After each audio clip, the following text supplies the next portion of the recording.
खबर महाराष्ट्र से है। महाराष्ट्र के मुंबई शहर में वाक़ बांद्रा वेस्ट के शास्त्री नगर में 2 मंजिला इमारत का ढांचा अचानक मुनहदिम हो गया। इस हादसे में एक मजदूर की मौत की खबर है, जबकि 19 मजदूरों को अस्पताल में भर्ती करवाया गया था, जिसमें से 17 मजदूरों को इलाज के बाद डिस्चार्ज कर दिया गया।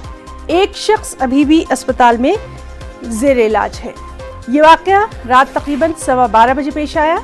ये सभी मजदूर बिहार के रहने वाले बताए जा रहे हैं।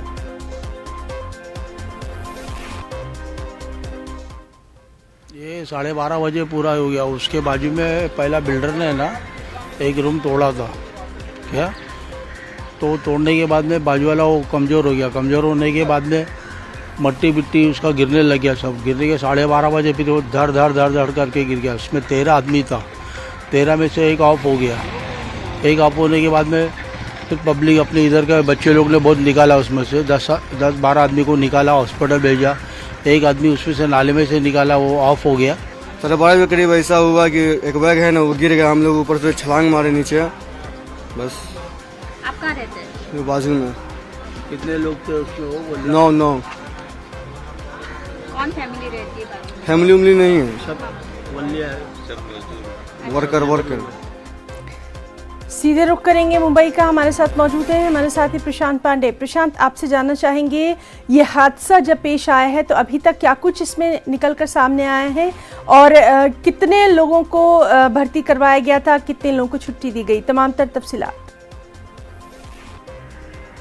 जी बिल्कुल, देखिए रात में तकरीबन 12:15 बजे हादसा हुआ था और शुरुआती दौर में जो नज़दीकी लोग रहते थे वो मदद के लिए सबसे पहले आए। उसके बाद प्रशासन के कर्मी वहां पर पहुंचे और सबसे पहले मौके से 16 लोगों को बाहर निकाला गया और उन्हें नज़दीकी अस्पताल यानी भाभा अस्पताल में ले जाया गया, जहां पर इलाज शुरू किया गया।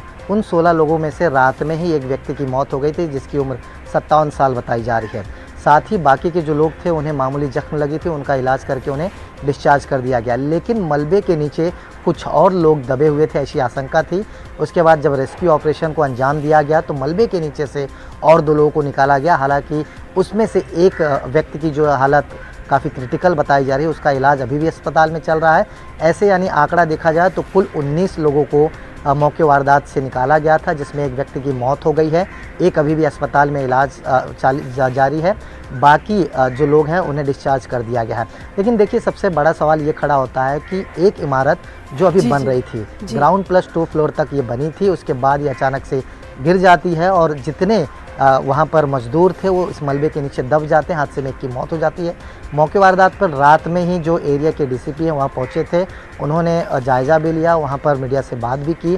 साथ ही बीएमसी कर्मी भी वहाँ पहुँचे थे, अधिकारी भी पहुँचे थे। बहरहाल अब सवाल ये खड़ा होता है कि इसका जिम्मेदार कौन है। इस मसले को लेकर के जाँच जो है आगे बढ़ाई जा रही है। लेकिन ये हादसा हुआ कैसे, कहाँ लूपहोल्स रह गए थे, कितनी इजाज़त बीएमसी की तरफ से थी, कितने फ्लोर की थी, या फिर बनाने के क्या एनओसीज थे, ये तमाम ऐसी चीज़ें हैं जो अब जांच के विषय हैं, जिसे बीएमसी और मुंबई पुलिस की तरफ से जांच किया जा रहा है। लेकिन अब जो है मलबा पूरी तरह से हटा लिया गया है। रात में 3:30-4 बजे के आसपास ये रेस्क्यू ऑपरेशन ख़त्म हो गया था, लेकिन हादसा बहुत बड़ा रूप ले सकता था क्योंकि अधिकतर मजदूर थे और सभी उस इमारत के काम में जुटे हुए थे। और रात में इमारत ढह जाना, उसमें 3-4 लोग दब हो जाना, उसके बाद कुछ लोगों को मामूली जख्म आना, यही तस्वीरें जो सामने आई हैं। अधिकतर जो बिहार के रहने वाले मजदूर थे, ये बात साफ हुई है। एक की मौत हुई है, बाकी लोग डिस्चार्ज हो चुके, एक अभी भी अस्पताल में। जी प्रशांत, तो तमाम तर जानकारी के लिए आपका बहुत बहुत शुक्रिया अदा करना चाहिए। एक और अहम खबर, एलजी मनोज सिन्हा ने सांबा में मिलिटेंट हमले में हलाक टीचर रजनी बाला के घर वालों से खास मुलाकात की है। आपको बताएं कि रजनी बाला को मिलिटेंटों ने हाल ही में कुलगाम के गोपालपुरा में गोली मारकर हलाक कर दिया था। एलजी ने रजनी बाला के अहले खाना से इजहार ताज़ियत किया, उनके मसाइल से वाकफियत हासिल की। इस दौरान आज यूटी के तमाम स्कूलों में रजनी बाला के एहतराम में और उन्हें खराज अकीदत पेश करते हुए 2 मिनट की खामोशी का एहतमाम किया जा रहा है।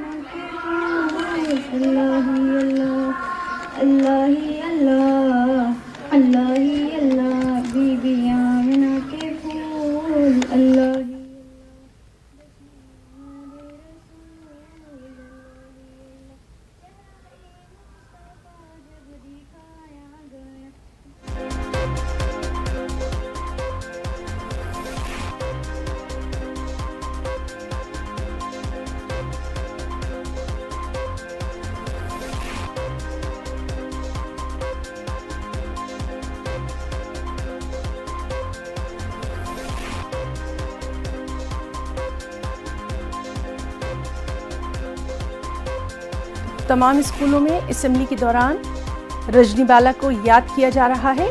2 मिनट की खामोशी जो है उसके ज़रिए रजनी बाला को खिराज अक़ीदत पेश किया जा रहा है। एलजी मनोज सिन्हा ने कल सांबा में मिलिटेंट हमले में हलाक टीचर रजनी बाला के घर वालों से मुलाकात की थी। इजहार ताज़ियत एलजी ने किया था, उनके घर वालों से उनके मसाइल से वाक़फ़ियत हासिल की थी।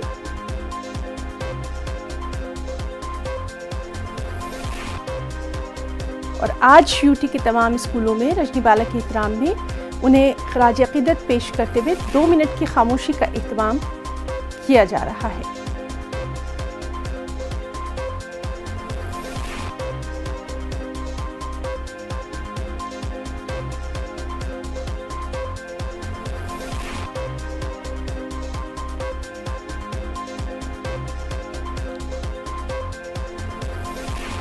तो यूटी के तमाम स्कूलों में 2 मिनट की खामोशी असेंबली के दौरान टीचर रजनी बाला को याद किया जा रहा है। उनके एहतराम में स्कूलों में 2 मिनट की खामोशी इख्तियार की। अपने बाल बच्चों का पेट पालने के लिए मैं पत्थर पर भाग चलाता हूँ। इसी की मजदूरी से हम सब की गुजर औकात होती है। भावना चलाने की वजह से मेरे हाथ काले हो गए हैं। ये सब घटनों के निशान हैं, कुछ लिखा नहीं है। सहाबी की बात सुनकर आप सल्लल्लाहु अलैहि वसल्लम बहुत खुश। जम्मू कश्मीर के जिला कुलगाम में गवर्नमेंट हाई स्कूल गोपालपुरा का नाम रजनी बाला जी के नाम पर रखा जाएगा। जम्मू कश्मीर के लेफ्टिनेंट गवर्नर मनोज सिन्हा ने रजनी बाला के शौहर राजकुमार को यकीन दिलाया है कि हुकूमत की तरफ से खानदान के तमाम मुतालबात तरजीही बुनियादों पर पूरे किए जाएंगे। एलजी मनोज सिन्हा के दफ्तर की जानिब से ट्वीट करके इन तमाम बातों की जानकारी दी गई है। वाज़ेह रहे कुछ दिन पहले ही सांबा की एक टीचर को कोलगाम में मिलिटेंटों ने निशाना बनाकर हलाक कर दिया था।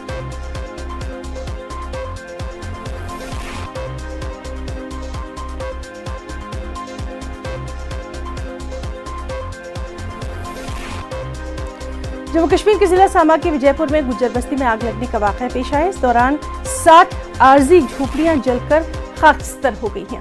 इत्तला मिलने पर फौरी तौर पर फायर सर्विसेज मौके पर पहुंची, आग पर काबू पाया गया। इस हादसे के दौरान किसी जानी नुकसान की इत्तला नहीं है। डिप्टी कमिश्नर सांबा की हिदायत पर मुतासरीन को खेमों, राशन और कंबल की सूरत में फौरी इमदाद फराहम की गई। डीसी सांबा ने तहसीलदार को SDRF के तहत मुतासरा खानदानों के इमदादी मामलात को तरजीही बुनियादों पर तैयार करने की भी हिदायत दी है। ज़्यादातर लोगों के कच्चे कुल्ले थे रिहायशी, और इसमें भैंसों का फोडर था, जिसमें पराली, तूड़ी वगैरह, और मौसम भी ऊपर से नासाजगार था, जिसकी वजह से आग ज़्यादा फैल गई है। हवा से ज़्यादा आग फैली। कोई अभी अधिकारी कोई हमें मौके पे कोई? हाँ, जहाँ पे मौके पे SDM साहब आए हैं, SDPO साहब आए हैं, और SHO साहब आए हैं, तहसीलदार साहब, हमारे सरपंच साहब मौके पे पहुँचे हुए हैं। लेकिन फायर टेंडर की जो सर्विस है उससे हम बिल्कुल नाखुश हैं, क्योंकि इनके अगर वक्त पे आने से काफ़ी सारा नुकसान बच सकता था। किसी के पास कुछ नहीं रहा, ना खाने का, ना कोई बर्तन, ना कुछ चीज़ नहीं रही। अभी तो तकरीबन बहुत सारा नुकसान हो चुका है इस टाइम। प्रशासन से यही चाहते हैं कि हमारा एक हमारे ब्रिगेड फायर इधर होना चाहिए बीजेपुर में, क्योंकि दूर से गाड़ी जो आती है वो आते आते वक्त लग जाता है और पूरा लहका बन जाती है। सबसे ज़्यादा घर हमारे इधर बस्ती कच्ची बस्ती है, कच्चे कुल्ले है। और एक लड़का हमारा ज़ख्मी भी हो चुका है, जिसका नाम बागसैन है, उसको हॉस्पिटल में ले गए हैं, एम्बुलेंस आई थी यहाँ पर। तो बहुत सारा नुकसान हो चुके हैं। बाकी मुआवजे की बात है, DC साहब, मैं तो चाहता हूँ कि LG साहब भी आके देखें इन लोगों का क्या हाल है। एक तो इनके कच्चे मकान है, एक जगह है दूसरी जगह शिफ्ट कर दिए, दूसरी जगह से अभी इनका वो हाल हो गया, इनके पास कुछ भी नहीं रहा। बाकी माल मवेशी भी अभी इनके पास पता नहीं कहाँ कहाँ बिखर गया, कहाँ गया कहाँ नहीं, कुछ भी इनके पास बचा नहीं है। ये 100-100 प्लस जो इनका घर जला है, बहुत ही ज़्यादा नुकसान हो चुका है। देखिए, लगभग 6:30 के करीब ये इन्फॉर्मेशन हमें मिली रखबरोतियाँ के बारे में कि यहाँ पे मैसिव फायर लगी है। In fact around that time only 2 और जगहों पे फायर इंसिडेंट्स हुए हैं, एक बाड़ी ब्राह्मणा में और सांबा में, और ये यहाँ पे रखबरोतिया में, जो कि काफ़ी मैसिव था। तो जो विजयपुर से और सांबा से तो फायर टेंडर यहाँ पहुँच गए, और एक साइड से क्योंकि विंड तेज़ थी और यहाँ पे फॉडर और ये जो घास, सूखी घास होने की वजह से वो एकदम से स्प्रेड हो गई। तो फायर टेंडर्स 2 तो इमीडिएटली प्रेस हो गए सर्विस में और उन्होंने स्टार्ट कर दिया काम, लेकिन दूसरी साइड एकदम से स्प्रेड हो गई थी, तो दूसरी साइड से हमने रामगढ़ से फायर टेंडर इमीडिएटली मंगवा लिया। हाउस होल्ड आइटम्स और ब्लैंकेट्स वगैरह जो कोई भी इनकी ज़रूरत की चीज़ें हैं वो सारी अभी यहाँ पहुँच जाएंगी और थोड़ी देर में हम इनको ये दे देंगे। तो उसके अलावा बाकी भी और कुछ यहाँ पे इन्होंने अपनी और चीज़ें कुछ बताई हैं, मेरे नोटिस में लाई हैं, उनको भी हम इमीडिएटली अभी एड्रेस कर देंगे उन इश्यूज़ को। तो बाकी और 2 जगहों पे भी वहाँ पे लकीली कोई नुकसान नहीं हुआ है, थोड़ा नुकसान हुआ है जिसको इमीडिएटली, क्योंकि फायर को कंट्रोल कर लिया गया था, वहाँ पे भी हम रिलीफ मटेरियल जो है वो भेज रहे हैं। सदर जमहूरिया रामनाथ कोविंद 2 दिन के दौरे पर आज जम्मू पहुंच रहे हैं। सदर जमहूरिया आज जम्मू के IAM के कॉन्वोकेशन में शिरकत करेंगे। रात को राजभवन में वो क़याम करेंगे। कल सदर जमहूरिया वैष्णो देवी श्राइन के दर्शन करेंगे। सदर जमहूरिया कल दोपहर दिल्ली वापस लौट आएंगे। हमारे साथ जम्मू से मौजूद हैं हमारे नुमाइंदे समीर भट्ट। समीर, सदर जमहूरिया का ये दौरा काफी अहमियत का हामिल समझा जा रहा है, तफसीलात चाहेंगे। देखिए हिना, मैं आपको बता दूं ये बड़ा इम्पोर्टेंट दौरा है। मैं आपको बता दूं कि ये अप्रैल में उनको आना था, लेकिन उन दिनों जिनके कोविड का बहुत ज़्यादा प्रकोप था और उसकी वजह से वो नहीं आ पाए, उसमें पोस्टपोन करना पड़ा। लेकिन अब वो आज आ रहे हैं, तकरीबन 1 बजे के करीब वो जम्मू पहुंचेंगे और उसके बाद 4 बजे के करीब इंडियन इंस्टीट्यूट ऑफ मैनेजमेंट का जो कन्वोकेशन है उसको वो खिताब करेंगे। वहाँ पे मेडल्स देंगे, जो डिग्री होल्डर्स हैं उनको डिग्रीज दी जाएंगी। तकरीबन 1 घंटे का वो प्रोग्राम है जिसमें PMO में MOS जो है डॉक्टर जितेंद्र सिंह, LG मनोज सिन्हा और बहुत सारे अधिकारी जो हैं लोग हैं वो भी शामिल होंगे। और उसके बाद नाइट हॉल्ट करने के बाद सुबह वो वैष्णो देवी माता भी जाएंगे, वहाँ दर्शन करेंगे वैष्णो देवी माता के। और उसके बाद उधमपुर में जो नॉर्दर्न कमांड का हेड है, नॉर्दर्न कमांड का जो हेडक्वार्टर है वहाँ जाएंगे।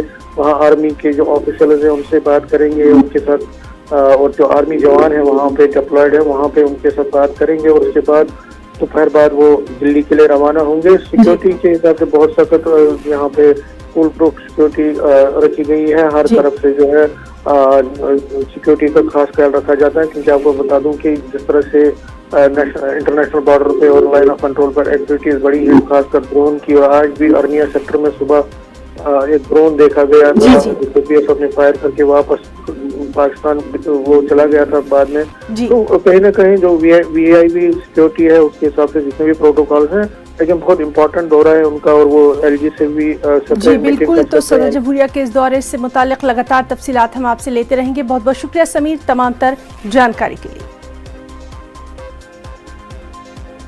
रुकना चाहेंगे एक छोटे से वक्फे के लिए।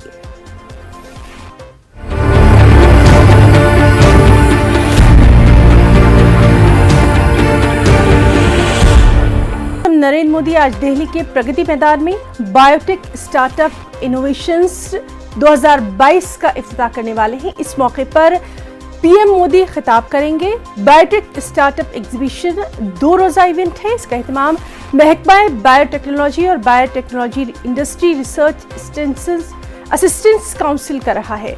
ये एग्जीबिशन BIRAC के क़याम के 10 साल मुकम्मल होने की याद में मुनक़िद की जा रही है। मुल्क में कोरोना के मामलों में एक बार फिर से इजाफा देखा जा रहा है। गुज़िश्ता 24 घंटों के दौरान कोरोना के 7,240 नए मामले रोशनी में आए हैं। इसी अरसे में 8 मरीजों की मौत की खबर है। 3,005 से ज्यादा कोरोना के मरीज सेहतयाब होकर गुज़िश्ता 24 घंटों के दौरान अस्पताल से डिस्चार्ज हुए हैं। इस वक्त मुल्क भर में 32,498 एक्टिव मामले पाए जाते हैं। कोरोना से बचाव के लिए टीकाकरण मुहिम के तहत अब तक 194 करोड़ से ज्यादा वैक्सीन लगाई जा चुकी है। कोरोना से बचने के लिए एहतियाती तदाबीर इख्तियार करने की आवाम से लगातार अपील की जा रही है।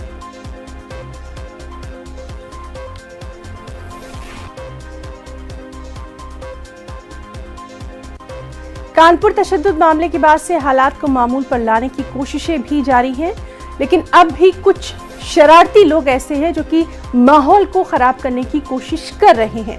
कानपुर में एक वीडियो वायरल हुआ जिस पर कार्रवाई करते हुए पुलिस ने फौरी गिरफ्तारी की। दरअसल गोविंद नगर थाना इलाके के रहने वाले एक नौजवान ने एक मुस्लिम बुजुर्ग दुकानदार से बदसलूकी की, उन्हें पटरी से अपनी दुकान हटाने को कहा, जिसका वीडियो सोशल मीडिया पर वायरल हो गया। इसी की बुनियाद पर पुलिस ने हिंदू समन्वय समिति के मेंबर को गिरफ्तार कर लिया।